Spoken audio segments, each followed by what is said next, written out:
Our very first interview with you was in 1982 at your 21st birthday party. And you know that's at Studio 54, that party. That was at Studio 54? That was at Studio 54. Well, if you ring in your birthday with bad things or New Year's with bad things, supposedly you're gonna have a good year. And according to my managers and the way everything's happened, I should have a good year this year. Did you ever dream that you would make it to the big silver screen? That was part of my game plan, to make it a screen someday, to do movies one day.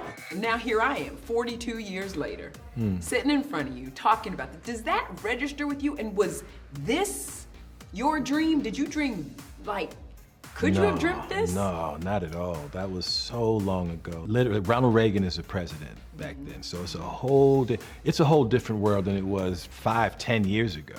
Now, just imagine back then, you didn't have any of this stuff. It was no Black Hollywood. No. There was no, you had the Jackson 5 and me and Magic Johnson. Okay. That was all the black people. That was all the black people around when I came out here.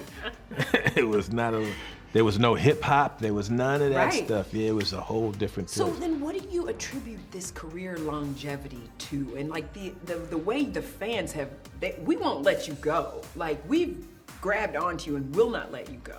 Oh, well. No, but I think I've been around this long because I'm funny. I've always been funny. Yeah. Hey, what's up, brother? You a little late for the Christmas pageant. Even if I have a patch when it's not funny, it gets funny again. It always gets fun. I've been funny for a long time. Yeah. Listen, there's a lot of people that's funny, but there's something else. Like, when you can't ever describe it, I guess that's what it is. You have it. Only a few people kind of stay around, you know. Yeah. And I'm just lucky, blessed to be one of the old faces in town. You brought back Coming to America. You brought back Beverly Hills Cop. So it has us thinking. Is there another iconic character you want to bring back? Do you want to see something else? We started doing Shrek 6 months ago, so Shrek is coming back. We can stay up late, swapping manly stories, and in the morning, I'm making waffles. Oh! We're doing another Shrek, and we're doing just a donkey movie, just a donkey. We have a donkey movie. And by Shrek, himself? Just donkey, yes. Well, his dragon wife and his half-dragon donkey children will be in it. I love that. Yeah. So that actually makes my heart happy because Shrek, like, you can't give me enough of them. Oh, I you love can Shrek. give me 20 Shreks. I love Shrek.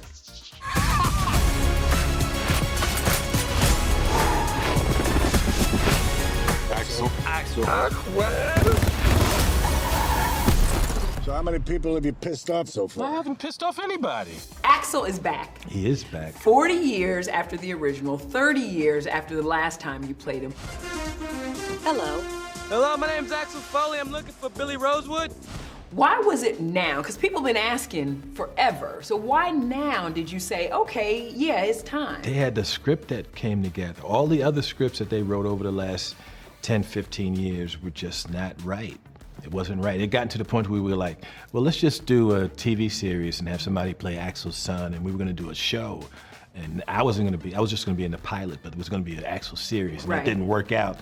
But we had kind of figured, it was always something being developed, but I had kind of put it out of my mind. I was like, I don't know how they're gonna connect these dots. Right. And then the whole superhero thing started, where, 10, 15 years, it was Superman and Batman and all. So the audiences got used to seeing, these superheroes exacting justice. So it turned into like, well, how do we do Beverly Hills Cop? I can't just show up talking about, freeze! After people been flying all around. And the whole town is kind of like in the crossroads trying to figure out, well, how do we do it? The streaming and everything changed everything, and it just made the perfect storm. A script came together, and this was the perfect time to do it. Well, Axel is kind of like every man's superhero. Absolutely. He really Absolutely. is. He's like our everyday superhero. Now, you and I have talked about this before, getting back to doing the action scenes after a time. After a time. There's no seatbelt in the middle. The hell with the seatbelt? We're on the edge. So what was the toughest part this time around? Because this movie's big. There's big moments, there's big scenes, there's all of that. Knowing that at any moment, I could do just a minor thing could happen when you're my age and could just blow. I hurt my knee before this movie started, I hurt my meniscus sleeping. Stop. I hurt my meniscus sleeping. I rolled over in the night and I heard a little pop and I thought I was sleeping wrong. And when I woke up in the morning, I couldn't even, I was like, yo, I can't move my hand. My meniscus was messed up from sleeping. Imagine when I got to the set and I knew I had blown my leg out sleeping, I was like, yo, and they want me to run off that thing and the director would be like, I want you to run on and jump on that. And I was like, I'm not running and jumping on. That's a stunt. That's a stunt. Everything was a stunt. Anything that I was have to get the stunt guy in here. I would like for that to have been in the movie. Axel, go over there. I'm not running up. In Beverly Hills Cop 7. Yeah. That'd be for real, isn't it? If we take it, I'll do that one when I'm 75. So Bria told me last night, she said, listen, I am a bona fide daddy's girl. Like, don't play with me when it comes to my daddy. I didn't want to hurt him. I was like scared I was gonna pinch him with the cuffs, all of that. But it was a lot of fun. You know, this is very embarrassing. You know, part of me rather get locked up than get put in this little Fisher-Price looking squad car. I tell you what, if it would have been hurting, I would have took me out of the scene. I would have been like, what the hell are you doing? Exactly.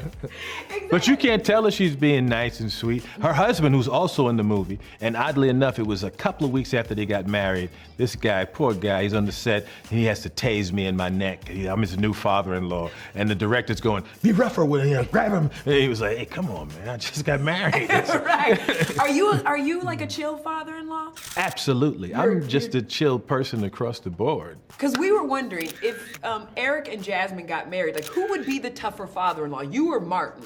I think Martin is pretty chill too. Okay. I think they would have chilled people on both sides. Yeah. So it wouldn't be no There would issue. be not at all. Even though we do have it set in stone, you said Martin's paying for the wedding. Well, customarily, Okay. the father pays for the daughter, am I correct? You know, this just shouldn't be an issue. You know, Bad Boys is out of the park, and Martin has lots and lots of money, so he should be able to pay for his splendid wedding.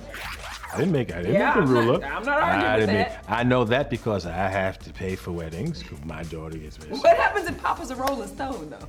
No. Papa got to pay that check. Pay for that wedding. Bria also said when she was a kid and growing up, you used to catch her watching your stuff. He would catch me watching things on my own, and he'd be like, why are you watching this? But, you know, I'm a huge fan, too, so I can't get enough of it. I don't watch my stuff. If I'm flipping through channels, I'll check and watch something. Nothing. Yeah. Is there a movie of yours, you know, because you've done so much, though, the comedy, like, that just really still makes you crack up laughing, like, roll over laughing? Yeah, I have a couple that are like that.